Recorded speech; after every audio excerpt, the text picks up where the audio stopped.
Vamos a hablar de los pilares de la política económica peruana. Una política económica que está sustentada en dos grandes pilares, que son la política monetaria y la política fiscal.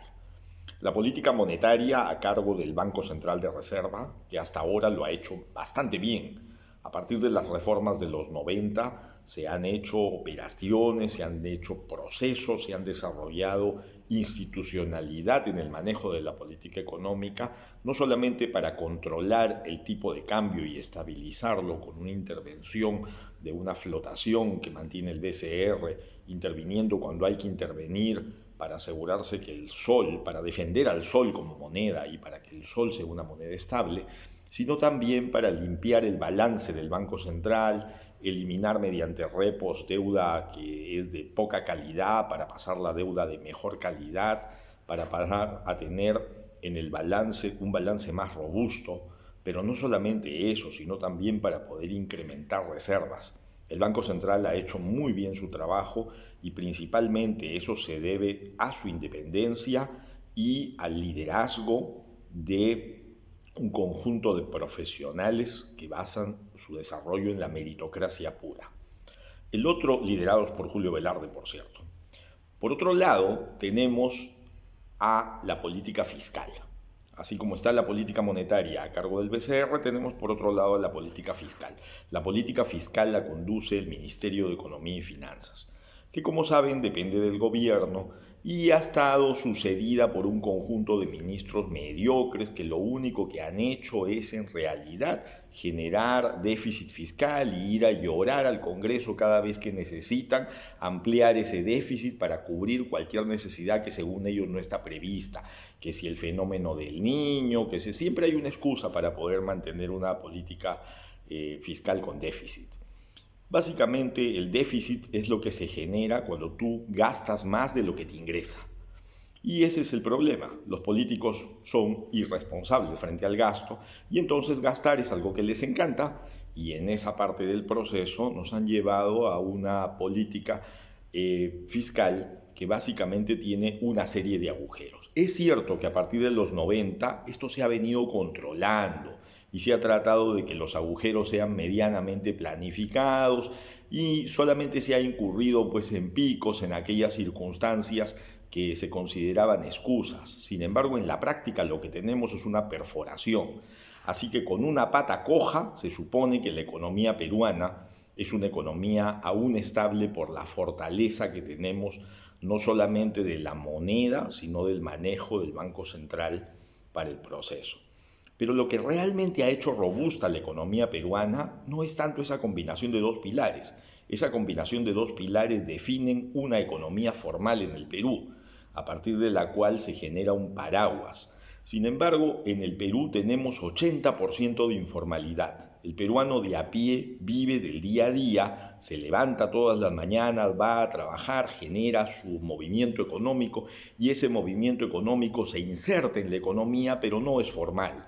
Y no es formal porque es poco atractivo ser formal. Existe una burocracia enorme, una sobreregulación, no es sencillo. Hay una cultura de informalidad que hace que se mueva la economía y sin embargo no estén en el sector formal.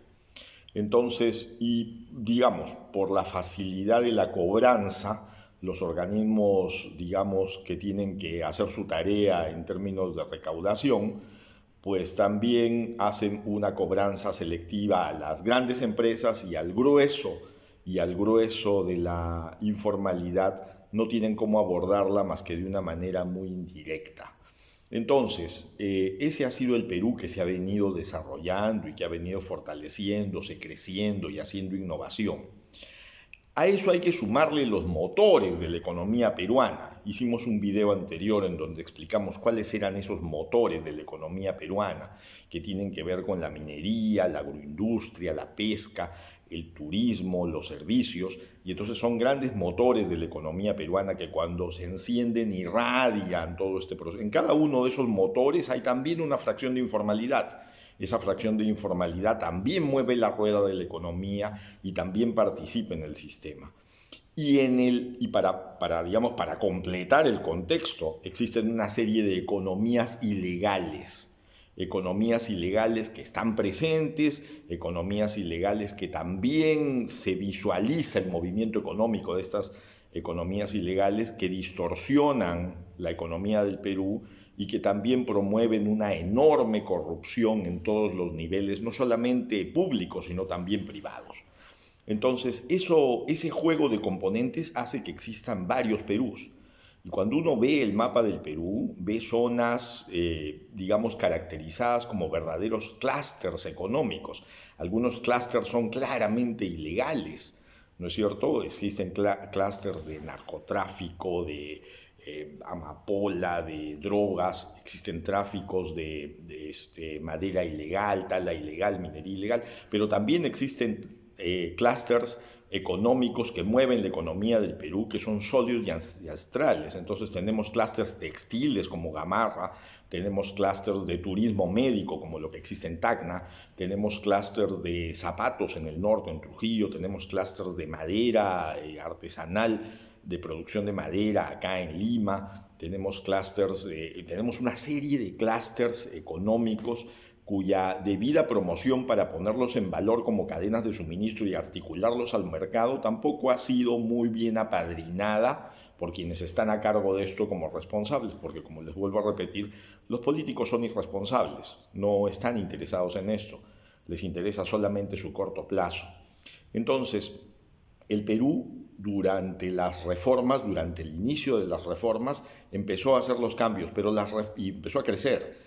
Y llegó a crecer a tasas de 5, 6, 7%. Sin embargo, el crecimiento se detuvo y se ralentizó ese crecimiento. Y hoy día estamos creciendo de manera muy inercial. ¿Por qué? Porque no existen las condiciones para poder establecer esos parámetros de poder seguir creciendo, esos estímulos para mover estas ruedas de la economía y despegar. Existe un enorme potencial dormido en la economía del Perú y en la economía de los peruanos, en ese trabajo del peruano emprendedor que requiere guía, requiere orientación, requiere facilidades y requiere articularse con un mercado. Para articularse con un mercado, esa articulación con ese mercado es lo que va a implicar que los márgenes que hoy día tienen puedan ser convertibles en verdadero capital estructural para ellos. Para que ellos puedan adquirir este capital, van a tener que lograr hacer conversión de sus márgenes. Hoy día tienen márgenes altos, el Perú ofrece márgenes altos en una serie de sectores, pero ¿cómo conviertes esos márgenes altos en verdadero stock de capital? Entonces, claro, eso requiere arquitectura, requiere estructuración, requiere diseño, requiere soporte, requiere facilidades que hoy día mismo no existen, pero que pueden ser perfectamente desarrollados para que este enorme potencial se transforme en una verdadera palanca del desarrollo de acá para el futuro.